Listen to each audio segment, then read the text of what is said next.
Buenas tardes. Hoy nos acompaña el escritor Bernardo Achaga para impartir la conferencia titulada Contra los lugares comunes. Este acto se incluye dentro del espacio de encuentro entre creadores y público, el autor y su obra. Un foro en el que los invitados hablan de la relación que mantienen con su trabajo creativo y revisan algunas de las constantes que mantienen su dedicación. Durante su intervención, Achaga dará cuenta de cómo un viaje a Pompeya le llevó a entender su país natal y a crear un lugar poco común llamado Obaba. Más tarde, en los años 70 y 80 del siglo pasado, fue testigo de la intensificación de la violencia política y del impacto que ello causó tanto en aquella Obaba como en todo el País Vasco. Títulos como Obabakoak, El hombre solo y El hijo del acordeonista relatan esa experiencia. En los últimos años, el escritor ha vuelto a manejar registros literarios poco habituales, que anteriormente solo había utilizado en la literatura infantil o en la poesía. Desde el otro lado, su último libro, Exteriores del Paraíso, son ejemplo de esta nueva etapa.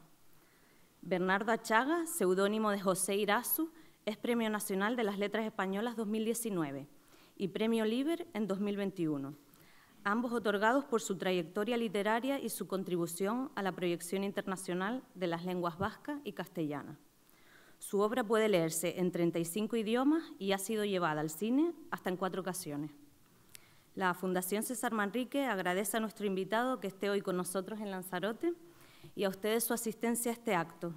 A continuación, tiene la palabra Bernardo Achaga. Muy bien.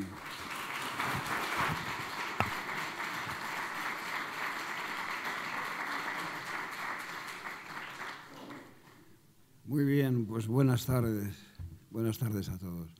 Empiezo por agradecer a Fernando Gómez Aguilera que se haya acordado de mí y que me haya traído a esta sala que, debo decirlo, sin retórica ninguna, que es especial, puesto que lleva el nombre de José Saramago. Conocí personalmente a José Saramago hace muchos años.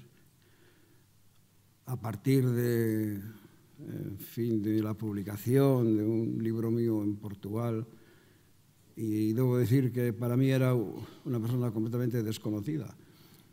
Recuerdo que Pilar del Río quiso presentar aquel libro, no nos conocíamos, pero ella quiso presentar el premio en Lisboa, y mientras presentaba yo veía a un señor delante de mí, sentado, mirando muy fijamente, y no sabía quién era. Luego me dijeron que era el escritor José Saramago, y ahora ha pasado el tiempo y ahora estoy en esta sala que lleva su nombre.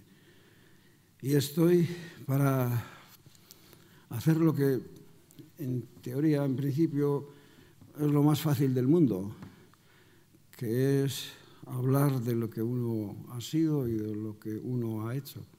Pero esa facilidad es solo aparente, porque cuando uno se pone a pensar, resulta que casi no puede abarcar su vida. Yo tengo ahora mismo 72 años. Si algunas personas de toda mi confianza no me mintieron sobre el año de mi nacimiento. Y entonces, bueno, 72 años pues dan para tantísimo. Ya creo que 7 años dan para mucho, ya no digamos 27, pues 72 dan para muchísimo. Y el problema cuando uno quiere hablar de su vida y de lo que ha hecho es que no consigue a veces abarcar, no sabe cómo abrazar su vida y expresarla con cierta brevedad ante unas personas como ustedes, tan amables, por haber venido aquí, amables. Pero lo voy a intentar. Y primero haré unas consideraciones generales que espero que les interesen. Creo que les interesarán incluso más a ustedes que viven en las Islas Canarias que a otras personas que viven digamos, en centros, en metrópolis. Y la primera consideración es sobre un mapa mundi. Un mapa mundi, el que tengo yo ahora en mente y que ustedes habrán visto alguna vez, de los que se llamaban de los Beatos, que eran unos mapamundis que figuraban, por ejemplo, en las ilustraciones al libro del Apocalipsis el siglo X, XI, XII, y que representaban el mundo, digámoslo rápidamente, como un huevo, como no un círculo, sino un óvalo rodeado de mares en el exterior y luego con una serie de divisiones dentro de ese óvalo que indicaban los lugares. Y el mapa mundi que tengo en mente es, voy a quitar quizá esto porque veo que hace ruido, ¿no? que suena. Pues el mapa mundi del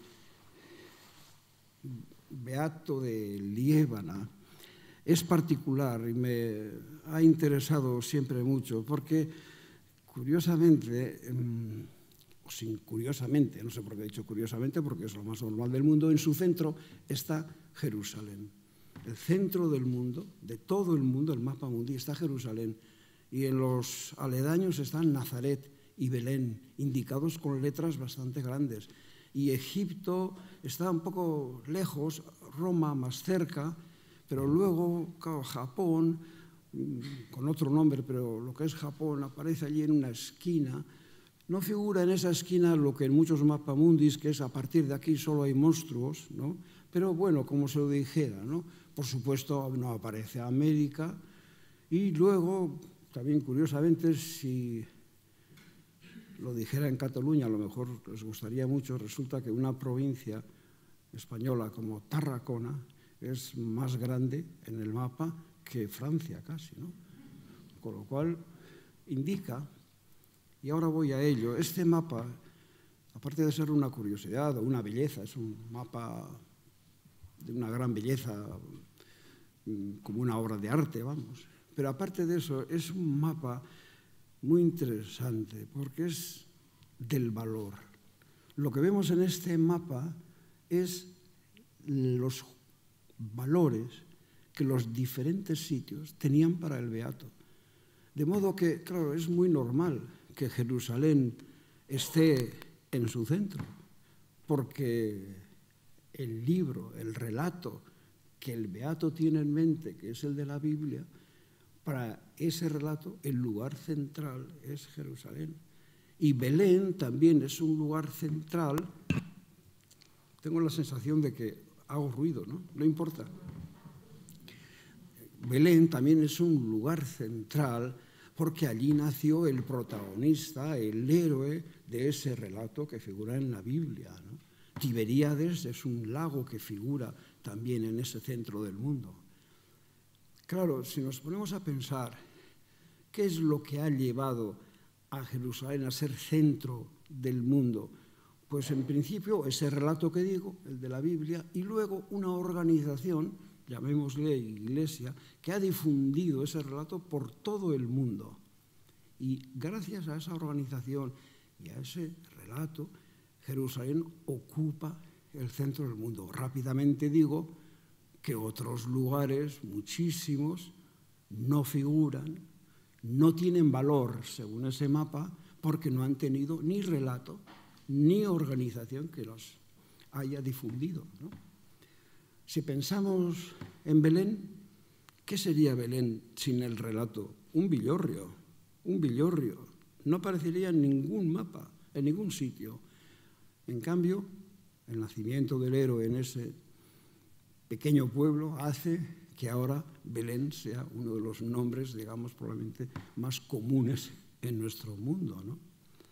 Y que haya dado lugar a los Belénes y a las personas que se llaman Belén y demás. Un poco lo mismo, para repetir la misma idea, ocurre con otros relatos también muy famosos y básicos en nuestro mundo. Cuando digo relatos básicos no invento nada, es decir, que las teorías literarias que a mí más sensatas me parecen, dicen que toda nuestra cultura tiene como dos pies, y uno de ellos es la Biblia y otros son los relatos homéricos. Bueno, pues en los relatos homéricos, la otra historia clásica, básica, bueno, pues lo cuento con una anécdota. Estuve en Sicilia una vez, en Messina, que es un pueblo bastante feo, si lo puedo decir, y los poetas de Messina me llevaron a una playa que también, si lo puedo decir, era feísima. Pero cuando me llevaron al Paya me señalaron dos rocas y me dijeron, son Escila y Caribdis, los dos monstruos que cita Homero en la Odisea. De forma que el relato de Homero, en este caso, saca a dos rocas, no sé si vulgares y corrientes, pero bueno, dos rocas, al fin y al cabo, los saca de la serie roca, y los convierte, en cierto modo, los diviniza, los convierte en protagonistas de un relato que luego, asimismo, se ha hecho y se ha difundido y ha entrado en nuestro lenguaje, porque ahora, por ejemplo, cuando una persona tiene una duda, se suele decir que está entre Escila y Caribdis. Bien. Sigamos con los mapas de valor, porque voy a llegar a lo que he escrito a través de Tapia. Pero mapas de valor se hacen constantemente, cada minuto del día, en cualquier parte, en cualquier dominio. Hay siempre, aunque sea invisible, un mapa del valor. Y en ese mapa figuran unos elementos y faltan otros, ¿no? Es decir, está algo que es central y algo que es marginal. Pensemos en las mujeres. El mapa del valor de las mujeres, no ahora mismo quizá, aunque quizá también, pero pensemos en el mapa de valor que acogía a las mujeres hace 100 años en este país. Bueno, pues no ocupaban para nada el lugar central, ocupaban un lugar marginal que además eso tenía un corolario en la vida práctica, en la vida del trabajo, en todas partes. Y llega hasta tal extremo, que esto es un poco lo que me gustaría subrayar. Cuando decimos, digamos, hablamos del valor, es una sustancia que se reparte, que figura en todos los actos humanos.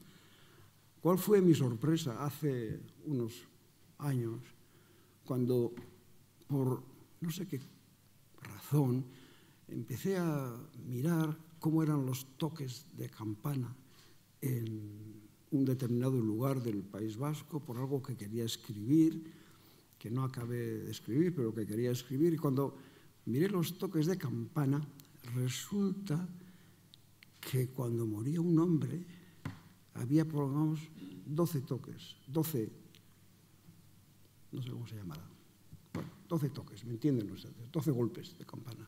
Cuando moría una mujer, 8.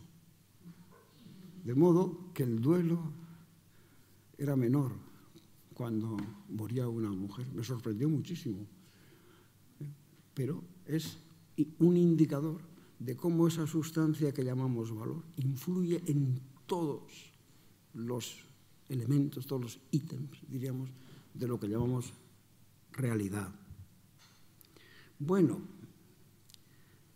esto implica siempre, y lo voy a decir rápido, con una generalización. Esto implica una generalización. Cuando uno hace un mapa del valor, casi siempre está generalizando hombres, mujeres. Zona, que a esto voy a ir, zonas metropolitanas, zonas rurales.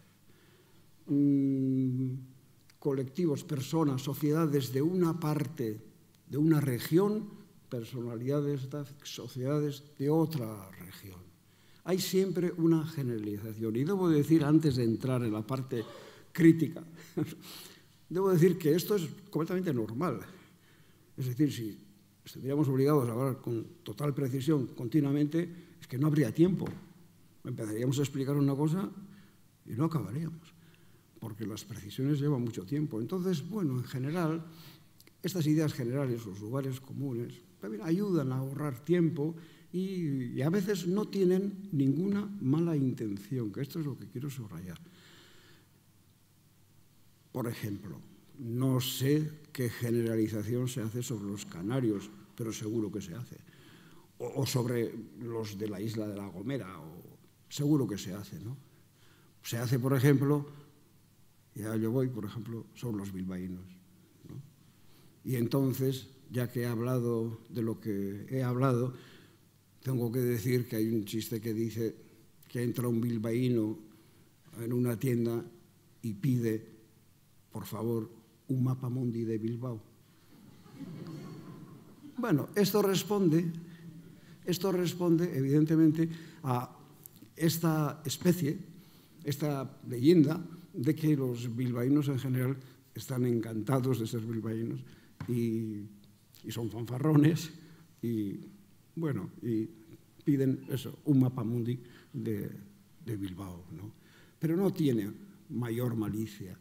También, por ejemplo, en el Quijote, como bien saben, el Quijote es también, digamos, un vasco como de estas generalizaciones que habla en un castellano trabucado, etc. Bueno, es un juguete cómico, es una payasada, no tiene ninguna mala intención. Sin embargo, los mapas de valor que están en la mente de las personas, de los diferentes colectivos, muchas veces van cargadas de veneno, ya puede ser un veneno mortal, o sea, un veneno agresivo. Voy más allá, un veneno clasista. Y así ocurre, bueno, así ocurre también en muchos mapas de valor, pero así ocurre porque a ello voy con las zonas rurales. Es decir, que cuando se hace el mapa valor y se hace la diferenciación, esa dicotomía mundo metropolitano, mundo rural, el estereotipo, el lugar común sobre el mundo rural o campesino es extremadamente negativo. En el caso de los campesinos, porque actúan o son utilizados sencillamente como contrafigura. Contrafigura me refiero a que, bueno, el bufón es la contrafigura del rey. Cuanto más contrahecho sea el bufón, más hermoso parece el rey. Estoy hablando de tiempos antiguos, no de los tiempos actuales. Bueno, el campesino actúa, se ve obligado a actuar, es utilizado como contrafigura, para decirlo rápidamente, del señorito de ciudad. Cuanto más se quiere adornar el señorito de la ciudad o el pequeño burgués de la ciudad, más lastre echa al campesino. Seguramente saben, y si no pueden mirar en cualquier diccionario de maldecir, la mayoría, no la mayoría, igual exagero, pero muchos de los insultos habituales, cualquier lengua, desde luego, y desde luego en el español, originalmente eran una referencia al campesino. Por ejemplo, paleto. Paleto es el que trabajaba con la pala, que era la forma que decía a la azada, ¿no? Paleto era sencillamente un campesino. O jebu en el País Vasco, también era el campesino joven que luego se convierte en un insulto de ser, bueno, un tonto, un iletrado, un jebu y tal, ¿no? Pero pasa en todos los países. Clown, payaso, en inglés, en principio no fue sino la denominación que se daba a los campesinos de Inglaterra del Norte. Es decir, que la asociación campesino con el tonto, el iletrado, el bruto, con todo eso que es, insisto, lo contrario a lo que se supone que es el señorito de ciudad, que es culto, cosmopolita, etc. Bueno, eso se da en todas las culturas y eso indica que en el mapa de valor está en el lugar más bajo posible. Yo me asombro, sinceramente lo digo, yo me asombro, y si no fuera prudente diría nombres de escritores españoles, de hasta qué punto este estereotipo todavía está vigente, de una forma asombrosamente burda. Solo pondré un ejemplo, que es de los más suaves. Ustedes no han leído, no han oído que estuvieron tal escritor o tal que estuvo en un pueblo, una aldea, y encontró a personas que tenían una gran inteligencia natural. ¿No lo han oído? O sea, inteligencia natural. Pues es decir, que este que va de la ciudad, este tiene una inteligencia, bueno, ahora dirían artificial, que está de moda, pero pero tiene una inteligencia como no natural. Quiere decir, en el fondo, que tenemos aquí a este señor primitivo, aquí tenemos a este señor inocentón, este ser adánico, este ser simple, que a pesar de todo, fíjate, cuando habla parece que piensa, que tiene una inteligencia natural, ¿no? Eso todavía hoy sigue vigente. Bien, ya me voy situando, porque claro, en estos mapas del valor que estoy citando, en este último es donde yo he sido situado, por mi lugar, mi circunstancia, por dónde he nacido y en qué época he nacido. Pero antes de ir a mi caso particular, quisiera hacer una pequeña o breve consideración sobre cómo funciona, porque además estoy seguro que también se ha dado aquí en Canarias, cómo funciona esta generalización, la creación de un estereotipo a partir de un lugar común, a partir de una realidad. Por ejemplo, se habla de zona rural o de la gente rural o de los campesinos como si fueran homogéneos, como si fueran un poco como estos personajes de las señales de tráfico, ¿no? Que aparece en Ceda el Paso y aparece una figura, parece como si todos fueran exactamente iguales, como si eso fuera un continuum, como si eso fuera un conjunto de elementos iguales. Todo el mundo lo sabe, en realidad es absurdo de todo punto. Si algo nos caracteriza a nosotros es que somos todos diferentes. O sea, es que aquí no hay dos personas iguales, en ningún sentido. ¿Cómo van a ser iguales, por ejemplo, los 1000 campesinos de la zona del Valle del Hernio, donde yo he nacido? Es completamente delirante. Son muy diferentes, no solo físicamente, sino mentalmente, en fin, en cuanto a su comportamiento, etc. Y sin embargo, siempre se habla como si todo fuera una continuidad, una identidad. También se dice, por ejemplo, otro dentro de este estereotipo, esto se ha aplicado mucho a los que además tienen una lengua que no es romance, como es nuestro caso, de ágrafos, ¿no? Es gente que entre sus características, además de ser, pues eso, burdos, brutos, carlistas, además de ser todo eso, son ágrafos, no utilizan la escritura. Ustedes los vascos han escrito algo, ¿no? Ustedes son ágrafos. Como si eso fuera naturaleza y no en lo social, ¿no? Como si eso no fuera un producto de una falta de educación, de escuelas, etcétera, históricamente hablando, y no por naturaleza, ¿no? Y además siempre es también falso. Y ahora yo les voy a sorprender, este punto he estado preparado, he hablado con mi mujer, que sabe mucho de la historia del País Vasco, y entonces les voy a dar una sorpresa. ¿Cómo que no se escribe en lengua vasca? ¿Cómo que los vascos no escriben, no han escrito? Bueno, no voy a ir al príncipe Bonaparte y todas estas historias heroicas, sino que voy a citar solo pues, un escritor que firmaba como Gudalgai, que es de Gudarigai, es como, digamos, un recluta, un soldado, una persona que quiere ser soldado, Gudalgai, que también firmaba como Imanol y que escribía en euskera y que se llamaba Manuel Aznar, abuelo de José María Aznar. Es decir, que José María Aznar tuvo un abuelo que se llamaba Manuel Aznar, que primero perteneció al Partido Nacionalista Vasco, luego no sé qué Partido Republicano, acabó en la Falange, pero que en su época del PNV, de su primera época, escribió bastantes artículos en lengua vasca. O sea que no pueden ser ágrafos y hasta el abuelo, ya sabemos que tiene más tendencia al catalán, pero así hasta el abuelo de José María Aznar escribía, bueno. Luego se piensa, y esto ya es quizá más importante, estoy un poco tratando de unas pinceladas sobre cómo se construye ese muñeco, que es el estereotipo de campesino.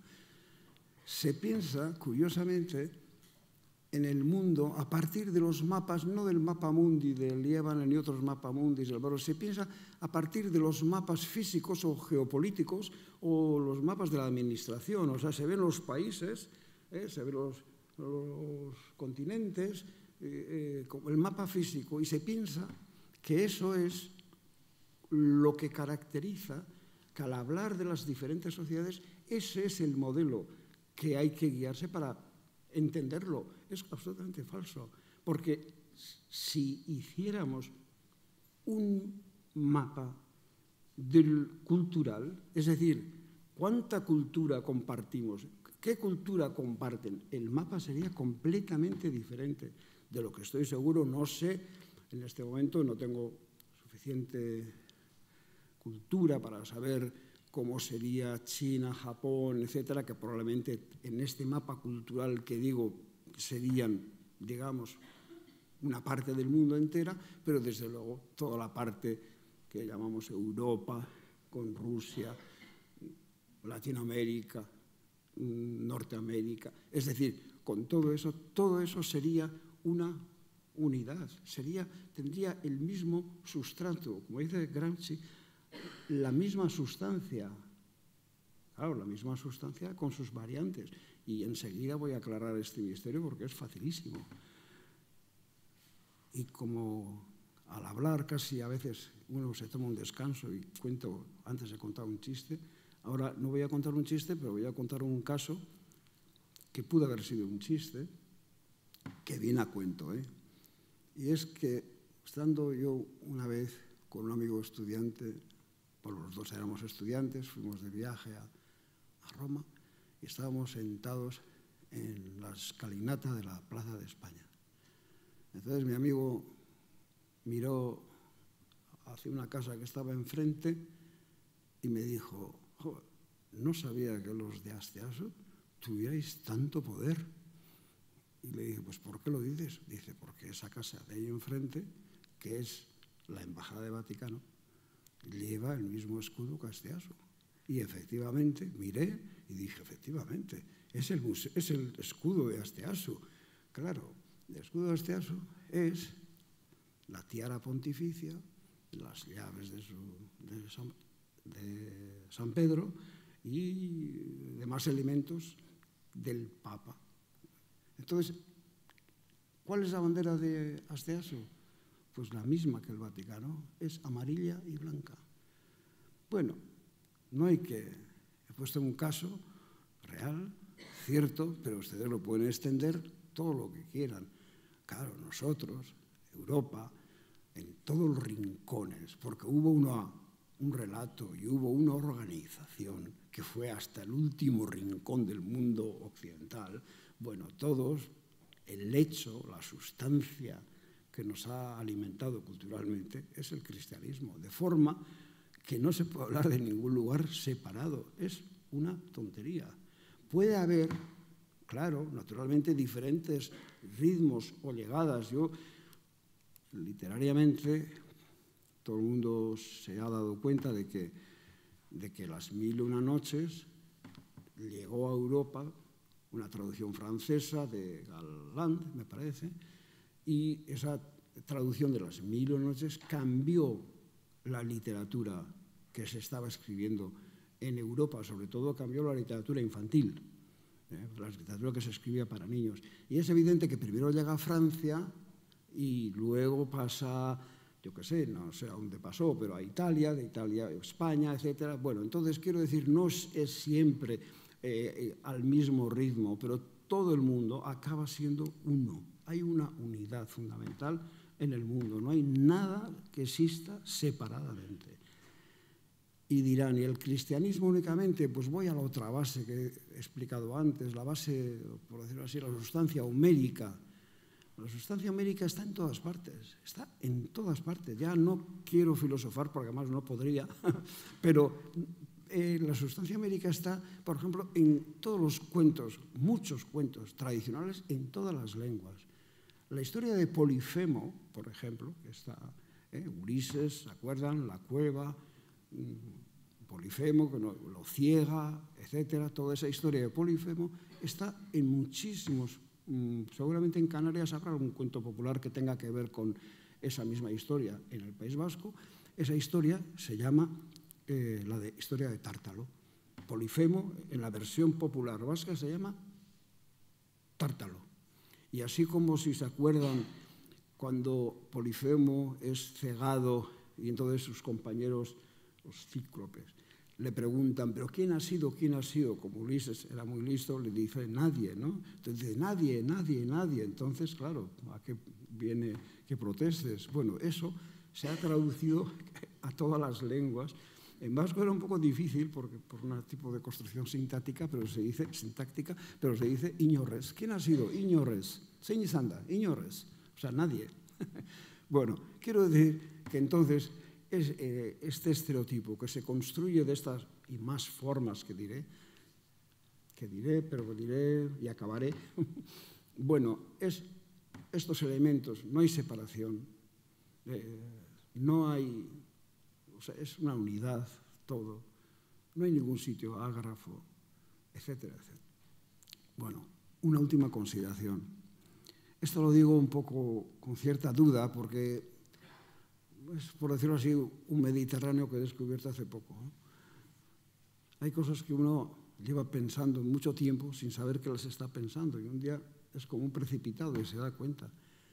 El gran error, me parece, que he tenido yo y han tenido muchas personas y todavía está, por supuesto, en el ambiente, es no apercibirse de que hasta hace 100 años los lugares eran centrales, todos los lugares. Había una infinidad de centros, me explico. La gente solo podía trasladarse caminando o a caballo. Entonces su radio de acción no era algo así como un círculo de 15 kilómetros de radio, jamás salía de ahí.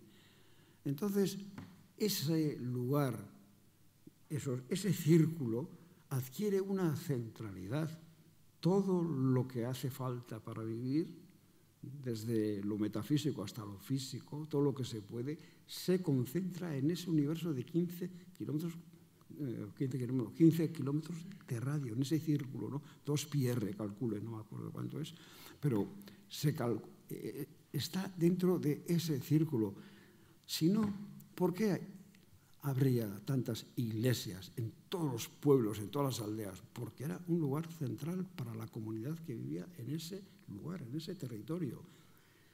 Esto, y acabo porque esto prácticamente me lo tienen que creer, hace que ese lugar que supuestamente en el estereotipo es homogéneo, etcétera, sea diverso como, vamos, como con el mayor grado de diversidad que pueda existir. ¿Cuántas veces me ha asombrado por azar, pues por ejemplo, hace, no sé, 3 meses, voy a un pueblecillo de 100 habitantes, se llama Alquiza, y entonces hay allí un señor que me dice que me quiere enseñar su casa porque es una casa especial. Así, tal. Bueno, entonces me reconoce, bueno, entonces voy a su casa, especial. Su casa es un palacio con unos muebles, unos cuadros. Claro, tú dices, ¿esta casa por qué está aquí? Bueno, pues porque aquí vivió pues, alguien que tenía mucho poder en este territorio y construyó esta casa y hizo pintar estos murales y trajo estos muebles que ahora valdrán un potosí. De la misma, y es el último ejemplo que pongo antes de pasar adelante, de la misma, otra sorpresa que me llevé en mi propio pueblo natal, me dijeron que un amigo mío me dijo que en tal casa, Errizu, que en Errizu había libros muy raros y que fuera a verlos. Y entonces fui a Errizu. Debo decir, esta es la parte un poco negativa, que los de Errizu me aseguraron que habían conservado estupendamente esos libros y me los trajeron en un saco de arpillera. Y los trajeron. Bueno, entre los libros, que no eran libros incunables, había, ya saben, hechos con vitela, con rojo y negro. Había un libro, el primero que tuve entre las manos, que se titulaba en latín Refutación a la estética de Duns Scoto. Eso estaba en un pueblo guipuzcoano perdido, como dicen los periodistas, o decían, en la montaña. Bueno, ¿eso qué significa? Si una persona ha tenido en su casa ahí la refutación a la estética de Duns Scoto, bueno, pues ha tenido, mi ilusión era encontrar un Quijote, primera edición, engañarle al campesino, porque los campesinos se engañan enseguida, y luego venderlo en Sotheby's. Pero no había otros libros interesantes del siglo XVI, pero no había, digamos, Quijotes, no había. Me dijeron, pero no sé si es verdad, que el campesino los quemó. Pero, bueno, esto también igual formaba parte del estereotipo, o sea que no me atrevo a decir que esto ocurriera. Bueno, pero voy a la idea. En ese mapa del valor, esa zona rural que supuestamente tiene esas características de ser homogénea, separada del mundo, ágrafa, etcétera, etcétera, todo eso es una falsedad tremenda, ¿no? Pero ocurre que cuando uno, claro, esto todo ocurre en el plano, por decirlo así, metafísico, no duele en principio, pero claro, cuando todo eso se convierte en físico, cuando uno recibe en su propia carne la agresión de ese estereotipo a través, sea del profesor hermano de La Salle, sea a través de los compañeros del colegio, etcétera, claro, en ese momento uno se pone en guardia y está, en principio, un poco asustado, porque de repente ha ido de su niñez, donde todo era maravilloso, en principio, quiero decir, no había problemas sociales para un niño que no sabe lo... De repente se encuentra en esa zona del no valor. Bueno, no voy a darles la murga, porque tampoco me influyó tanto. Yo, en ese sentido, he sido una persona... No me han afectado mucho a lo largo de mi vida las burlas, y no sé por qué, pero no me han afectado. Pero bueno, les explico un poco en dos casos cómo ese estereotipo va actuando negativamente sobre uno, ¿no? Por mi forma de hablar la lengua vasca, nosotros hacemos las zetas muy sibilantes. Cuando yo llegué al colegio a los 14, 15 años, hasta entonces había estudiado por libre, en este excurso biográfico, pues resulta que llegué al colegio y decía las zetas que se oían desde el campo de baloncesto. Entonces, la gracia del profesor de matemáticas era sacarme la pizarra y me decía Irazu, que es mi verdadero nombre, que cambié precisamente porque tengo problemas con la Z. Entonces me decía Irazu, salga, haga la raíz cuadrada. Y claro, yo salía y no podía decir raíz cuadrada. Ahora tengo que esforzarme, pues diría algo así como raíz cuadrada. Y eso era motivo de divertimento, de risa para mis compañeros. Se lo pasaban bien cuando yo decía raíz. Insisto en que no me afectó nada. Pero bueno, más me afectó, aunque me dio cierta forma física, el hecho de que el profesor de gimnasia, cuando estos blandengues de San Sebastián no hacían la gimnasia como se debía, pues las flexiones, por ejemplo, siempre me decía, tú, morrosco, que es la forma que se aplica a los campesinos en el País Vasco, morrosco son... Bueno, morrosco, haz flexiones, a ver si consigues hacer 40 flexiones. Y claro, insisto que adquirí bastante buena forma física, pero no era nada agradable hacer 40 flexiones por dar una lección a los blandengues de San Sebastián. Bueno, claro, esto va... Me van a tener que avisar luego para ver cómo voy de tiempo, porque no me quiero extender. Claro, también esto tiene una derivación, y esto es, vamos, algo que me ha costado un poco más entender. Tiene una derivación directamente en el oficio de escritor, en el oficio literario, en la literatura. Y es que la literatura, que para abreviar es como una iglesia, tiene también su mapa de valor. La mayoría de los escritores, históricamente, o eran de la aristocracia, luego eran burgueses, pequeños burgueses, y entonces construyen esa iglesia, igual que la otra iglesia, un canon que tiene que ver con sus condiciones sociales y que responde a su sociedad. Eso no quiere decir que lo hicieran mal, unos lo harían mal y otros lo harían bien, pero tiene siempre ese marchamo, ese toque de la clase social a la que han pertenecido. Que rápidamente, porque es fácil de verlo, esto se ve perfectamente en las antologías de los tiempos pasados. En las antologías de los tiempos pasados de poesía, por ejemplo, claro, solo había un tipo de poeta. No había un tipo de poeta. Había muchas clases de poetas, pero digamos todos pertenecían socialmente al mismo o casi al mismo lugar, o digamos habían adoptado. No había, resumo, poemas que procedieran de la oralidad. Y hemos llegado otra vez al mapa, porque una de las características de la minusvaloración, ya lo dijo Rousseau hace mucho tiempo, es que, digamos, las zonas rurales, los campesinos, etcétera, bueno, lo de la oralidad, esto se asocia al primitivismo. El primitivo es oral, practica la oralidad. Sus historias son orales. Y claro, y uno diría, ¿y si a la historia esta oral es emocionante? ¿Por qué no va a estar en las antologías? Si este poema es emocionante, es precioso, ¿por qué no está en las antologías? Bueno, mi sorpresa mayor fue cuando en una edición francesa había, desde luego, poemas de Mallarmé, de los poetas, Baudelaire, por supuesto, maravilloso poeta, por cierto, pero de repente había varias canciones o poemas, digamos, directamente llegados de la oralidad.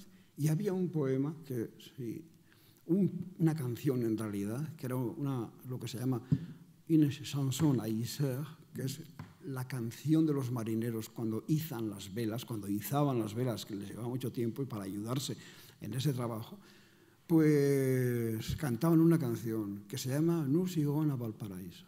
Nosotros iremos a Valparaíso. Es para mí una pieza literaria de una maravilla, de una, ¿cómo decir?, alegre, eufónica, bueno, no puedo repetir, me maravilló ese poema. Y me maravilló el antólogo, dijo, hay que ver, Seger, no me acuerdo, cómo hay que ver, este hombre se ha salido de la iglesia y de repente ha puesto aquí un poema que viene de la oralidad. Bueno, yo estaba ahí y voy a acabar la primera parte de lo que quiero decir. Pero claro, el problema, como tantas veces y como todos ustedes saben, igual que yo, claro, tú puedes ver que algo no está bien, que no es exacto, que literariamente es pobre porque falta la verdad. Yo siempre pienso que la literatura, sí, la belleza, vale, pero es lo mismo que verdad. La verdad siempre es bella. Baroja, por ejemplo, escribió, en sus memorias se acerca más a eso que llamamos la verdad de una realidad, pero en sus cuentos están lejísimos de lo que yo, por ejemplo, viví en el interior de ese mundo. Está romantizado, no responde a nada que fuera real. Pero claro, uno ve eso, pero no sabe luego cómo arreglarlo, cómo escribir de ese mundo que no te gusta. Bueno, pero en positivo, ¿qué haces? ¿Cómo se puede hacer? Bueno, rápidamente diré que tuve una suerte, que fue, acompañé a mi madre, bueno, eso lo he contado y ustedes lo pueden leer, se llama Viaje en autobús, Viaje a Italia. Fui con mi madre y como 35 jubilados más en autobús a Italia. Bueno, fue una experiencia, no voy a decir inenarrable, pero porque está narrada, porque en el autobús había 3 nacionalidades, catalanes, vascos y madrileños. Y entonces el autobús tenía En fin, había su lío. Bueno, pero a lo que iba, y es que mi madre, cuando llegamos a Roma, quiso ver Nápoles, ¿no? Quiso ver Nápoles. Y el Museo Arqueológico me han dicho que es... Y efectivamente fuimos a Nápoles y vimos el Museo Arqueológico, que si algún día, o quizá hayan ido, pero es una experiencia realmente es intensa, ver cómo quedaron los cuerpos calcinados cuando les sorprendió la lava. Pero bueno,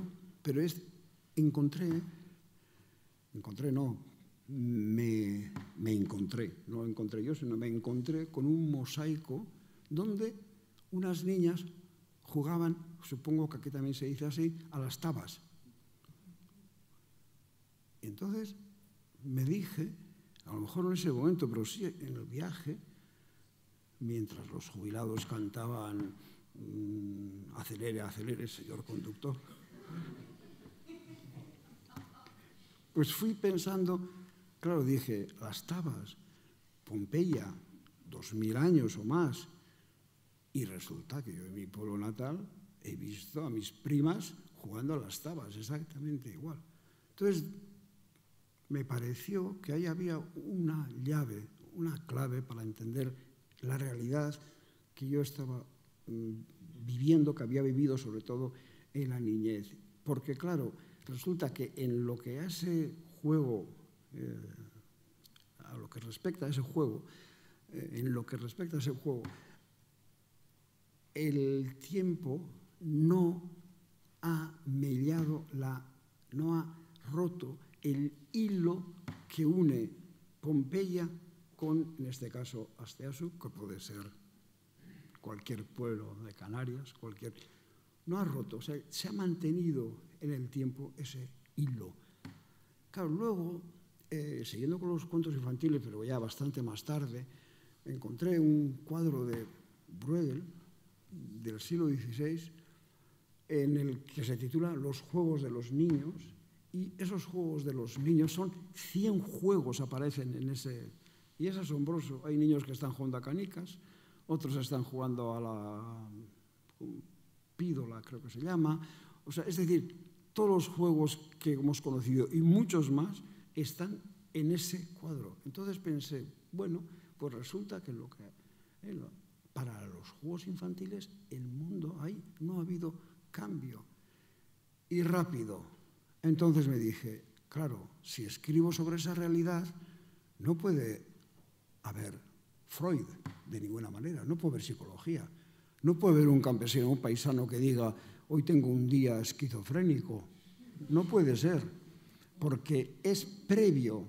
Ese mundo, en ese sentido, ha mantenido esos hilos antiguos.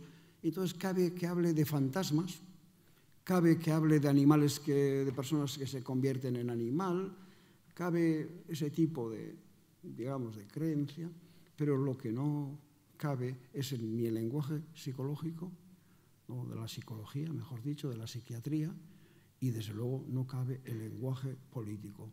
Tampoco Freud no está en la biblioteca de Boba, pero tampoco Carlos Marx. O sea, no están, no hay política, ni hay discurso psicológico. Bueno, ese es el punto de partida para mí de Obaba. Y voy a leerles dos textos pequeños, rápidos, donde se ve cómo ese mundo de creencia, cómo ha llegado hasta mi propia infancia y cómo yo he tratado de darle salida a eso, ¿no? Porque, claro, ¿cuál es el problema? Inténtelos. Si tienen tiempo, pueden intentarlo. Contar un drama, por ejemplo, como yo traté de hacer en Dos hermanos, que cuento un drama. Un hermano recibe el dictado de su padre al morir de que cuide a su otro hermano, que por decirlo rápido es un monstruo, y ese dictado, pues, digamos, acaba en un drama. ¿Cómo contar eso sin psicología? Sin decir, Daniel tuvo una depresión. No puedes decir eso. Entonces lo hice a través de una narración que está aquí, ahora leeré una parte, a través de una narración en la que los pájaros, las serpientes, las ocas, una estrella, ardillas, cuentan el drama de esos dos hermanos. Y he hablado de esto antes con Fernando, me queda otra parte, yo no sé cuánto tiempo llevo, porque tengo que entrar también en el mundo político. Bueno, lo he hablado antes con Fernando. ¿Qué ocurre cuando el protagonista es una serpiente, el que habla es una serpiente, o es un pájaro, o es una oca salvaje? Bueno, pues te permite utilizar un tipo de lenguaje que no podrías utilizar, por ejemplo, en una historia en la que apareciera Freud o apareciera Marx. Solo le leo el primer párrafo de dos hermanos que ahora, digamos, se incluye en este libro que se llama Desde el otro lado. Dice: relato del pájaro. Sobre la voz interior, muerte y promesa, Paulo y Daniel. Dice el pájaro: existe una voz que surge de nuestro interior, y esa voz me dio una orden justo a principios de verano, cuando yo era un pájaro sin experiencia que nunca se había alejado del árbol donde vivía. Antes de oírla, conocía pocas cosas. Conocía el árbol mismo y el torrente que pasaba junto a él, pero casi ninguna cosa más. Los demás pájaros de mi grupo hablaban de casas y caminos, así como de un río enorme al que van a dar a parar las aguas de nuestro torrente y las de otros muchos torrentes. Pero yo nunca había volado hasta esos lugares y no los conocía. Sin embargo, creía lo que me decían porque las descripciones de unos y otros coincidían y los tejados siempre eran rojos y las paredes blancas y el enorme río siempre era el mar. Existe una voz que surge de nuestro interior, decían luego los otros pájaros. Se trata de una voz diferente a cualquier otra y tiene poder sobre nosotros. ¿Cuánto poder?, pregunté un día. Debemos obedecer a la voz, me respondieron los pájaros que en aquel momento descansaban en las ramas de un árbol. Bueno, la voz va a llegar a este pájaro, se va a sentir mal y él va a preguntar: ¿por qué huís de mí? Le pregunté a uno de los últimos en marchar. Porque te estás muriendo, me respondieron. Bueno, como se ve, creo, esto está muy lejos de un discurso realista o naturalista, mejor dicho, ¿no?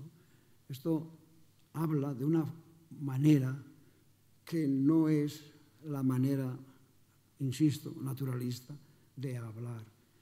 Claro, digo que me permite una liberación, librarme de muchas cosas, porque si esto yo lo hiciera en clave realista, en clave, insisto, naturalista, me gusta más naturalista, es más exacto, pues resulta que cuando, no sé, al llegar a la plaza tendría que decir que allí está el ayuntamiento. Y a lo mejor tendría que decir también que ese día se celebraba un pleno. Y entonces realmente a mí me parecía muy poco significativo hablar de plenos de ayuntamiento en esta historia. No hablo de ningún ayuntamiento, no hay alcaldes, no hay apenas vecinos. Lo que sí hay, por ejemplo, es el taller de costura. El taller de costura donde van a coser, a aprender a coser todas las muchachas jóvenes de Obaba, que se convierte por ello en un centro erótico de esa zona, de ese lugar, que además tiene que ver, claro, con la historia. Entonces, esta es la forma que yo encontré para salir, huir de los discursos psicologistas o como se llamen, y de escapar del estereotipo y al mismo tiempo de ser fiel, y esto es casi lo último que voy a decir sobre este punto, y ser fiel a lo que llamaríamos el espíritu del lugar, al Dios del lugar. Claro, solamente en un ambiente cristiano, más allá incluso a católico, tiene sentido que los pájaros, la serpiente no oye a Dios, oye al demonio, hable de una voz. Pues igual que en la Iglesia se hablaba de la voz de una sociedad educada en la existencia de una voz o de unas voces, en todo caso dos, la del mal y la del bien.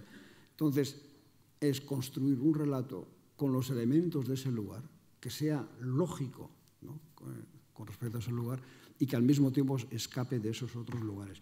Antes de acabar esta parte, que no sé cuánto tiempo llevo yo, porque va a depender que la parte política sea más corta o menos corta. Bueno, acabo esta parte con algo que tiene que ver con Obabacoak. Bueno, el haber abandonado la iglesia literaria y el haber acogido en ese círculo que llamamos literatura la oralidad, por ejemplo, pues claro, estas cosas se premian, ¿no? Los dioses me premiaron y entonces encontré en el libro de memorias, unas memorias que dictó una mujer contando su vida, que es precioso el libro. Está dictado a un jesuita, Antonio Zavala, la mujer se llamaba Miquela Elízegui, y cuenta la vida, dicen de su padre, pero es su vida, ¿no? Y los capítulos dice lo siguiente. Bueno, con su permiso voy a leer en euskera y así, luego en castellano, así saben cómo suena el euskera, ¿eh? ¿De acuerdo? Bueno, dice, gaixotu zen eta barrenak txistu egite zeion. Udaran zagaztian egitezun siesta, eta bere barrengo txistura adituta, errezelua jarri zitzaion, han zagarpian lotan zegoela, zugeren bat edo zuhandilaren bat barrena sartu izango tezuan. Es decir, se puso enferma la abuela de Miquela Elízegui, sería a finales del siglo XIX, se puso enferma y silbaba al respirar. En verano acostumbraba a dormir la siesta en el manzanal y, preocupada por aquel silbido, empezó a pensar si no se le habría metido en el cuerpo una de las veces que había dormido en el manzanal una serpiente o una lagartija, ¿no? Bueno, luego consta, ella como última voluntad pide que cuando muera abran su cuerpo y saquen a la serpiente que tiene dentro. Bueno, esto, aparte del que la anécdota me sirve, o utilizo la anécdota en Obabacoak, ¿no?, cuando el lagarto que entra por el oído, etcétera, y que come el cerebro, todo eso, pero aparte de eso, me dio una idea que voy a defender el domingo ante una reunión de fanáticos, admiradores de la literatura fantástica. Bueno, me da una idea, y esto ya es el final de la primera parte, y es que, claro, cuando la abuela del Miquela Elízegui dice que en su interior hay una serpiente, ¿qué está haciendo? ¿Fantasía? ¿Está tratando de decir algo que es un cuento? Está tratando de decir lo que a ella le parece real. Ella trata de ser realista. Claro, luego viene el médico que vive a 4 kilómetros en Villabona, que es el siguiente, bueno, y entonces dictamina, claro, una enfermedad, ¿no? Bueno, pero eso sería, diciéndolo de una forma pedante, en el paradigma del médico científico, pero para la abuela de Miquela Elízegui, lo que ella dice es realismo. De forma que una de las cosas que voy a decir, más o menos de forma provocadora en este domingo próximo, pues es que la fantasía es el realismo de los pobres. Bien, ahora alguien me tiene que decir, porque voy a entrar en la parte, digamos, política, de que también he tenido que escribir, pero no sé cuántos minutos tengo, 15 minutos. Para mí, como para, supongo, mucha gente, el gran cambio de forma de vida no fue cuando, qué sé yo, me marché, bueno, como dice la gente, a Nueva York. No. Fue cuando me trasladé, o mi familia emigró, fue a vivir a un pueblo que estaba a 8 kilómetros de Astiaso, que se llama Andoain. Quizá lo hayan oído porque digamos, en este asunto de la violencia. Andoain ha tenido con Hernani y con Rentería, digamos, un lugar preeminente, ¿no? Bueno, fue el gran cambio de pasar de ese lugar que ya he descrito, sin Marx, sin psicología. Estoy hablando de 1965. Bien, pasar a un lugar como Andoain, que ahora voy a leer porque he hecho un epílogo para la nueva edición del Hijo del Acordeonista. Lo he revisado y he hecho un epílogo donde cuento lo que está en la base de esta novela, ¿no? Y bien, déjeme hacer una consideración general muy breve esta vez. Quizá los libros, las novelas, la ficción, quizá se puede hacer sin pertenecer al mundo del que se habla. Hay una novela, en su día fue bastante famosa, de un escritor americano, Frederick Prokos, que escribió una novela que se titulaba China sin haber estado jamás en China, ¿no? Y que hablaba de China. Bueno, eso se puede hacer. Probablemente no convenció a los chinos, esto es así. Pero se puede hacer y efectivamente hay muchas veces, bueno, pues que depende de en qué sociedad se cuenten las cosas, qué estereotipos tenga, pues puede un escritor, sin saber nada o poco de una realidad, escribir sobre ella. Y bueno, y nada, pues hacer sus libros y tener sus lectores. Bueno, es uno de los modos. Yo particularmente he pensado siempre que al ser la realidad, para mi gusto, tan compleja, un infinito de cosas, incluso perteneciendo a esa realidad, estar inmerso en esa realidad, incluso en ese caso, es a veces muy difícil construir una representación que responda a la verdad y, bueno, y si se puede, a la belleza, ¿no? Entonces, hablando de la complejidad, esto que ahora voy a leer, esto es el epílogo, esto es como si fuera una memoria mía, y esto que voy a leer es completamente, vamos, como podría haberlo hecho un periodista, o sea, puedo haber metido la gamba y a lo mejor me he olvidado de algo, pero en principio es como si lo hubiera hecho bueno, yo cuento un poco mi vida, la de mi familia, con la violencia, con ETA, con todo eso, y ese mundo. Y vuelvo del funeral de una persona que perteneció a ETA, que conocí en mi juventud, y en la autopista, a la vuelta, pues voy pensando en algo que me ha dicho otro compañero de ese que ha muerto y que bueno, y también perteneció a ETA, ¿no? Que concretamente me dice, a ver cuándo, porque solo había escrito Bobacoa en ese momento, a ver cuándo escribes de los 17 grupos clandestinos. Y entonces yo le dije, ya, tú lo que quieres es que hable sobre todo de uno, o sea, del vuestro, que son los polimilis, de ETA, ¿no? Entonces, claro, a la vuelta de la autopista pensé en lo de los 17 grupos clandestinos, ¿no? Y entonces digo esto, y yo creo que es ciertamente un poco asombroso, tiene que serlo para ustedes, ¿no? Andoain, pueblo industrial, 16.000 habitantes, más o menos, 1965. De vuelta a casa por la A1, la autovía en la que Carlos había tenido el accidente, desfilaron por mi cabeza, como en un álbum, muchas de las personas que había conocido en Andoain, todas ellas singulares. Ignacio María Iturbide, apodado Piti, un chico de mi edad con quien solía coincidir en el baile de la plaza, miembro luego del batallón vasco-español y autor de 7 asesinatos.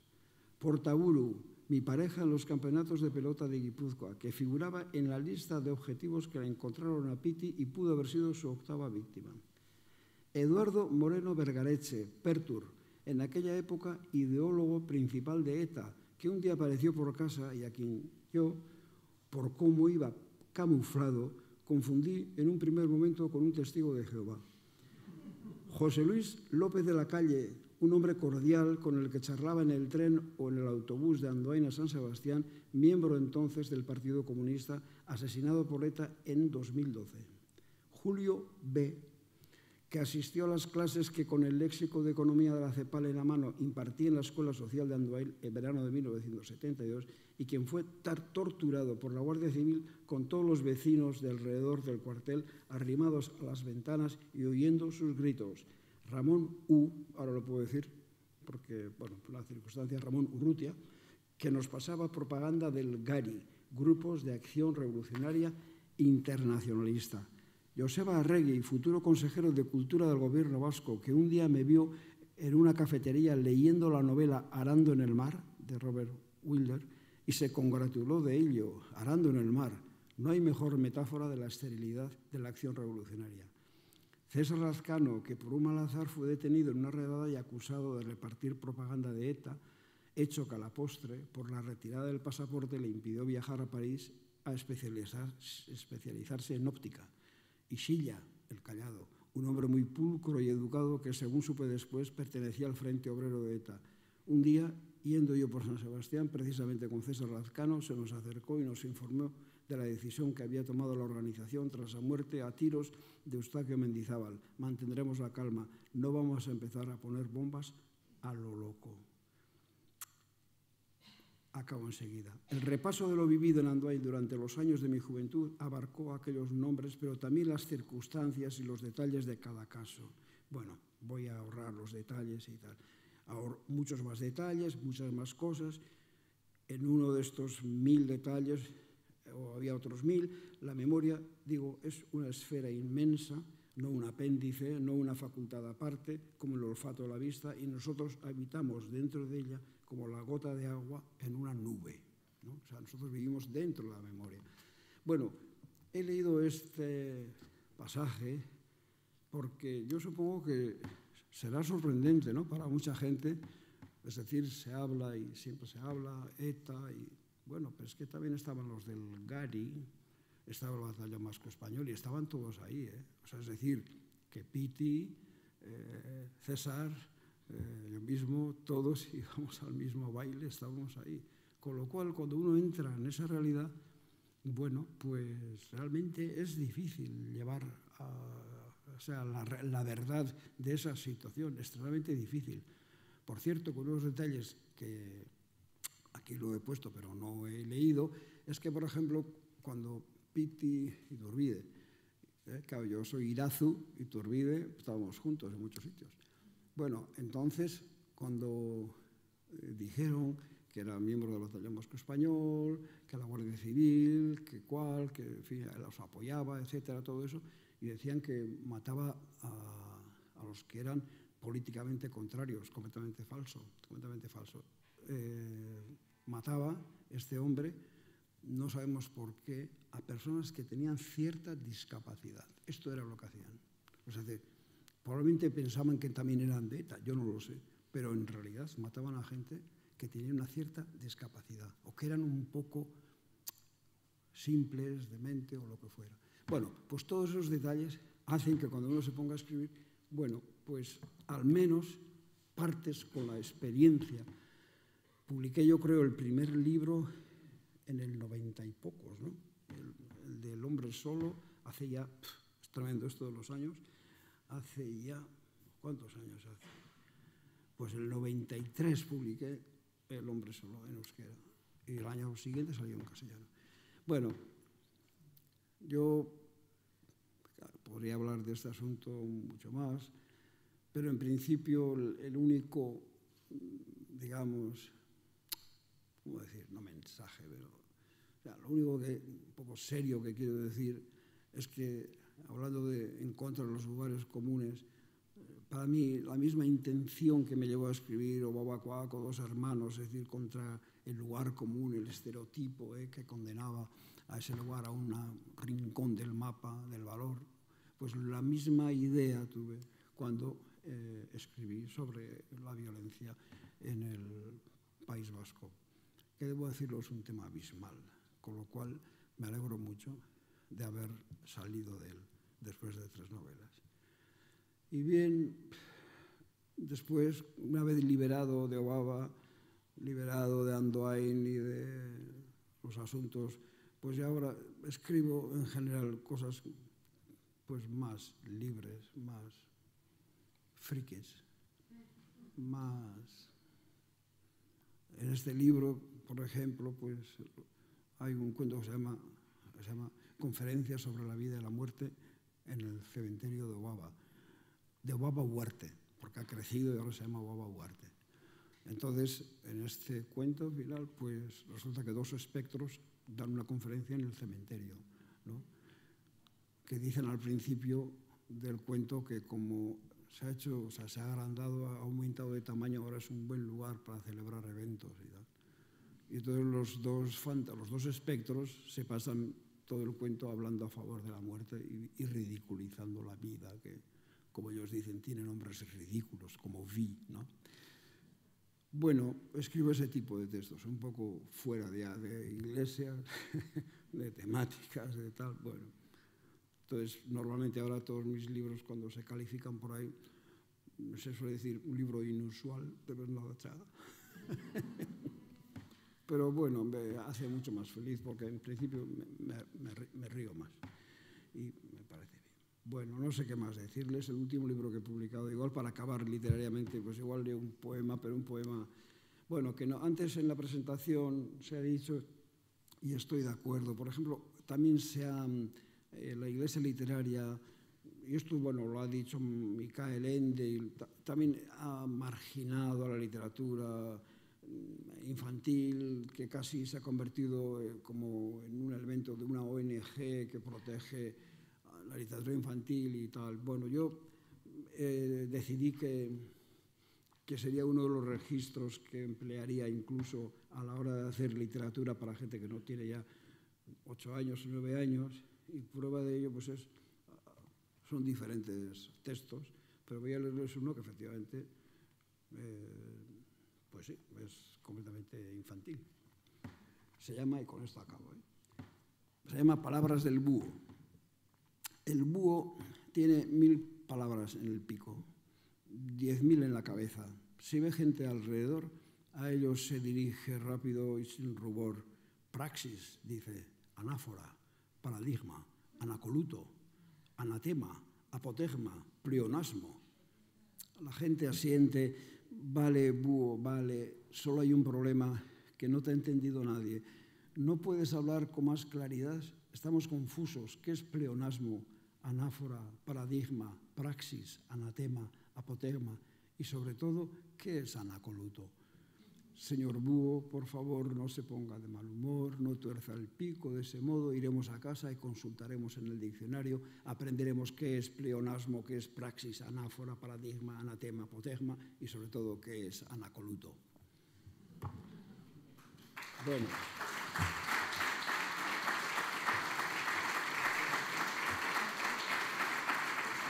Gracias.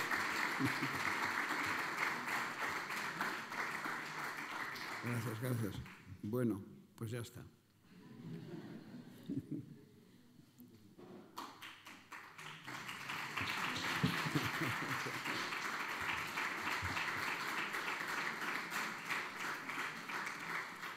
Bueno, no sé si ahora hablamos un poco o no sé si les he dado pie a hablar o a comentar.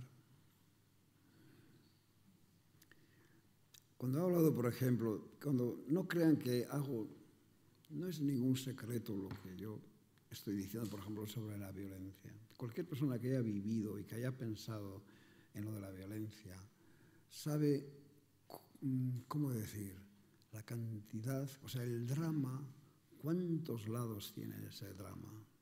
Por ejemplo, llevan a la cárcel, viene la Guardia Civil, llevan a la cárcel a un chico de una casa. Pero ese chico, pongamos que es de ETA, y además es de la ETA leninista, está a miles de kilómetros de distancia de sus padres, que son católicos a la vasca, es decir, apostólicos, romanos. Y entonces el drama, aparte del hecho como tal, es que los padres no entienden nada de lo que está pasando. No entienden nada. Hay un poema de Gabriel Aresti que fue mi padrino, ¿no? Fue mi padre. En fin, a través de Gabriel Aresti entré yo en la literatura vasca, poeta comunista de Bilbao, amigo de Blas de Otero. Tiene un poema, Gabriel Aresti, que es sobre la madre de Eustaquio Mendizábal, que lo he citado aquí, que fue un militante de ETA legendario en su día y que fue muerto por la policía. Y tiene un poema antes de eso, Gabriel Aresti, en 1960 y pico. Claro, porque luego estamos hablando de los tiempos también, ¿no? Yo lo digo con toda intención. Hablar de ETA en 1968, hablar en 1970, no en el 2021, pero bueno, eso vamos a dejarlo aparte. Y tiene un poema que es un poema fuerte, dice, es sobre Josepa Mendizábal. Y viene a decir que qué miedo tiene Josepa Mendizábal a que la policía lo va a decir, mate a su hijo, pero tiene más miedo a que su hijo mate a un policía. O sea, es decir, Josepa es católica, cree en Dios, sabe, y entonces no puede entenderlo. Por ejemplo, eso es una parte del drama, ¿no? Aparte de muchas otras cosas, ¿no? Otra parte del drama de la que fui testigo. Bueno, una vez fui a visitar a un escritor vasco, Joseba Sarrenandia, que a la sazón estaba en la cárcel de Herrera de la Mancha, para llevarle libros. Y entonces fui en autobús con todos los padres de presos que iban, hacían viaje nocturno, hablaban con sus hijos, estaban presos una hora y volvían, ¿no? Entonces, lo que me chocó fue, o sea, imagínense, en el mismo autobús donde van los padres de los miembros de ETA que están en la cárcel, unos son claramente, por ejemplo, andaluces, de acento, de forma de vestir. Y al lado hay dos paisanos de Zumárraga, que son de Zumárraga. Entonces, ese contraste en ese autobús, ¿no? Con por ejemplo, yo pensaba, ¿qué pasará por la cabeza de este matrimonio que ya tiene 70 años, andaluz, que va a ver a su hijo, que está para 20 años en la cárcel porque, qué sé yo, su bomba mató a no? Pues todo eso forma parte de esa realidad, de ese drama que es, por eso, muy difícil de representar, ¿no? Bueno, esto es una cosa que he dicho para dar más ejemplos de lo que he tratado de transmitir. Ya hay una... Sí. Ya que está usted hablando de la violencia en el País Vasco, este libro que es tan, bueno, por lo menos fuera del País Vasco, sí. Pero no me pregunte sobre otros escritores, lo ruego. Bueno, entonces nada. Claro, sabe usted, es que le voy a decirlo, se lo diré con toda claridad. Yo estoy hablando en términos de baloncesto, pues podría hacer un triple, pero no puedo hacerlo porque se trata de otro escritor y no es propio, no cuadra, no tiene una lógica que un escritor hable de otro. Pero bueno, podría lanzar un triple. Y le diré más si quiere. Una vez coincidimos, yo no le dirigí la palabra, fíjense, yo que dirijo la palabra a casi todo el mundo, pues no le dirigí la palabra, ya le he dicho bastante. Pues, ¿le puedo hacer la pregunta de otra manera? Sí, sí. Vamos a ver, usted, que es vasco, conoce la realidad vasca mucho mejor que nosotros. ¿Cómo? Perdone usted, que yo soy un poco sordo. Usted es vasco, ¿sí?, y conoce la realidad vasca y ha vivido en la época de ETA, de toda la violencia y tal, y la conoce mejor que nosotros, que, bueno, la sabemos más que nada por, en fin, la información que se da, que podrá ser la que sea, ¿no? ¿Qué escritores o qué libros del País Vasco reflejan mejor a nivel literario esa realidad? Es que, mire, me da pie decirle algo que también está en este epílogo. Es que no hay una realidad. Usted debe pensar que la violencia empieza el día que van a pensar ustedes que todo sucede cerca de mi pueblo, que a 3 kilómetros de mi pueblo, en el puente de Aduna, Xavi Etxebarrieta dispara contra Pardines, que lo detienen ahí, y es el primer acto violento de ETA con resultado de muerte, como se suele decir. Al día siguiente, Etxebarrieta, a 3 kilómetros más para allá, es muerto por la Guardia Civil. Ese es el comienzo. Si eso no hubiera sucedido, no habría habido ETA. Ese es el comienzo. Y hay una teoría de los que saben realmente lo que pasa con fenómenos como estos. Es que hasta que empieza, todo es posible. Una vez que empieza, ya es imparable. Eso es ya tiene un recorrido que se llama de acción-reacción, etcétera, y va adelante. O sea, entonces, lo que quiero decirles es que no hay una realidad. La organización ETA ha tenido muchas escisiones, ha tenido muchas variantes, grupos laterales, muchísimos. Entonces, no hay una única realidad. Tampoco la ETA de los años 70 es la de los años 90. O sea, es decir, no, los escritores, me parece a mí, tenemos la obligación, bueno, la obligación, no tenemos la obligación, pero podemos hablar de lo que directamente conocemos. Pero no, es como decir, de la guerra. ¿Qué es la literatura? A lo mejor esto sobre la guerra. Bueno, guerras, la primera fue de una manera y la segunda fue completamente de otra. O sea, es decir, bueno, digamos que la violencia, la guerra, los muertos eran lo mismo, pero la Primera Guerra Mundial no se pareció para nada a la segunda, y la literatura que se produjo tras la primera no es la literatura de la segunda. Entonces, eso pasa exactamente igual con ETA. Yo no creo que haya un libro que pueda abarcar todo eso. O sea, que todos hemos aportado lo que hemos podido. O sea, es decir, lo que hemos podido. Yo escribí luego un texto, por ejemplo, si les sirve, que se llama Esos cielos, que es la historia de una mujer que ha pertenecido a la organización, ha estado en la cárcel, ha salido, pero ha salido, digamos, por la vía que no le gusta a la organización, y entonces queda condenada al aislamiento más absoluto. Y entonces eso es lo que cuento, incluso en la película. Entonces, eso es otro drama, por ejemplo, de las personas que se salen, y bueno, eso podríamos hablar muchísimo, ¿no?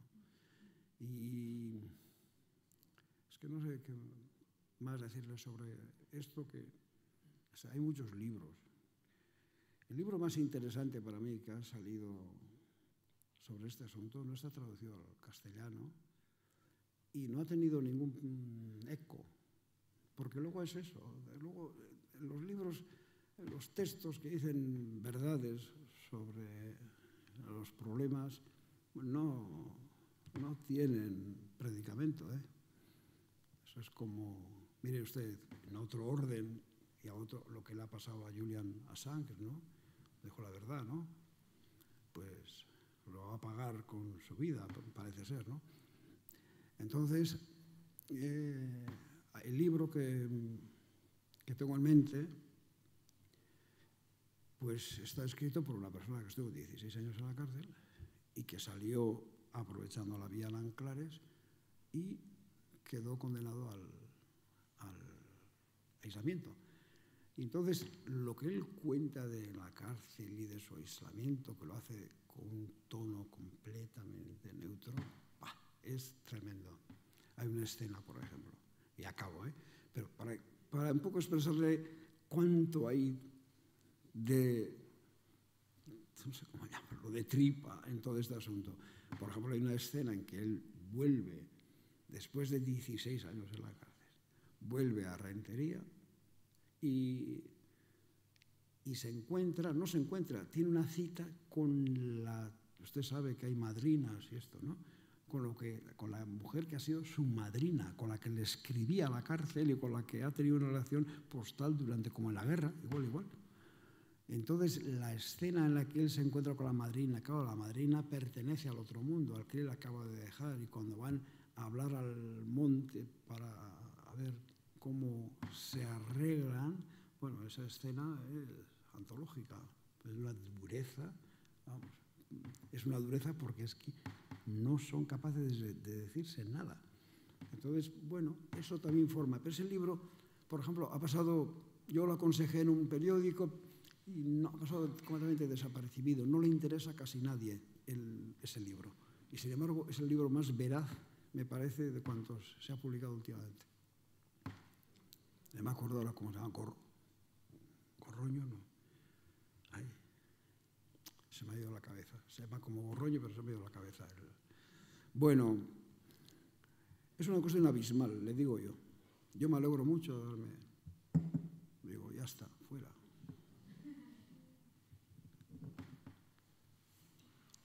No sé qué...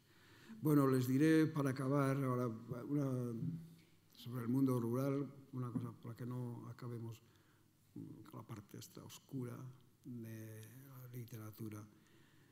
Lo que he dicho del mundo rural no solamente lo vi en mi infancia, sino luego en una experiencia que hice con mi vida, situacionista, decíamos entonces, que era meterte en un pueblo y estar allí pues 9 meses, por ejemplo. Eso es lo que yo hice en Villamediana del Cerrato, que es un pueblo de Palencia, ¿no?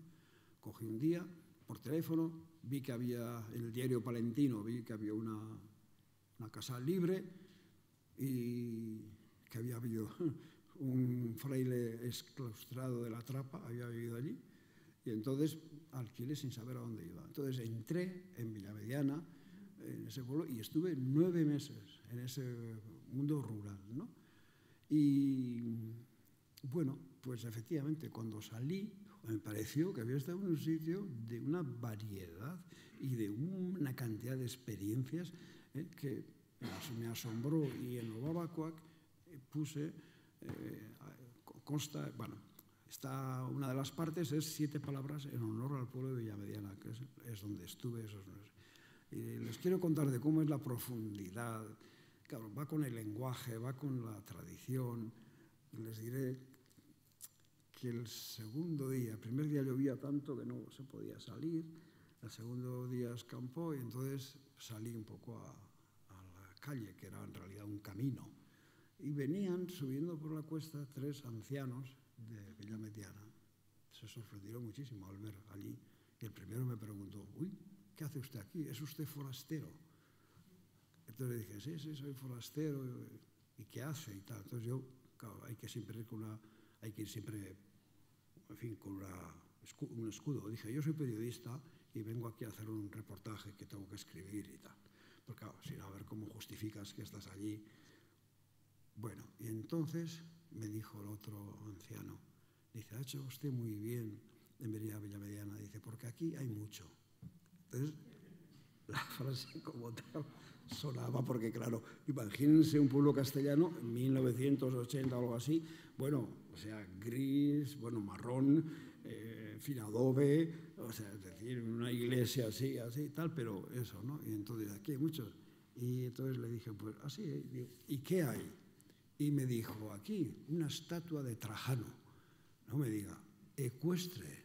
Digo, no me diga. Y dice, de oro macizo. Y le dije, ¿y dónde está? Y me dijo, es antológico. Dijo, no lo sé, pero la Diputación anda en ello. Bueno, pues ese momento, como ven ustedes, ¿no? Ustedes lo han visto, lo he contado, pues ese momento fue inefable. O sea, fue un momento, realmente ese día, pues me acosté, vamos, riéndome, porque claro, era... Claro, y luego piensas, claro, en todos los lugares, en los rurales, hay historias siempre de tesoros y casi siempre tiene que ver, curiosamente, con minas. Hubo minas, se cerraron las minas, pasó el tiempo y eso, no sé, la mentalidad popular se convirtió pues en tesoros. Y entonces el tesoro pasa que tiene en este caso, tiene un perfil pues extrañísimo, porque a veces, o sea, es una estatua ya no de cualquiera, es de Trajano, o sea, ¿no? Ecuestre, de oro macizo. Bueno, entonces creo que eso es un poco la enseñanza para mí en este oficio que he tenido de escribir. La enseñanza es que todo puede estar en cualquier parte. O sea, cualquier parte puedes llegar a eso que llamamos lo poético, eso que llamamos lo inefable, eso que me parece, en cualquier parte. Villamediana, Toledo, Barcelona, o sea, La Gomera, o sea, cualquier sitio puedes llegar a lo poético. Con un poco de suerte. Bueno, pues no sé si hay nada problema. Gracias.